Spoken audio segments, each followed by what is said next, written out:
ఇదిగో మీ ఫలము పరలోకమందు గొప్పదయ్యుండును. ఆమేన్. పరలోకములో మన ఫలము అనగా పరిశుద్ధత, దేవుని పోలి జీవించుటను బట్టి పరలోక రాజ్యములో గొప్పవారిగా మనలను దేవుడు ఎంచుతాడు. అట్టి ఫలము పరలోకములో మనది గొప్పదిగా ఉండునని ప్రభువైన క్రీస్తు వారు వాగ్దానము చేసి ఉన్నారు. ప్రభునామమునకు స్తోత్రములు కలుగునుగాక.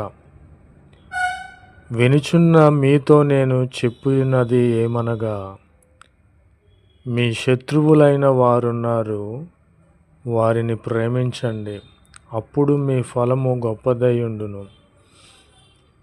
మిమ్మును ద్వేషించు వారికి మేలు చేయుడి, అప్పుడు మీ ఫలము పరలోకములో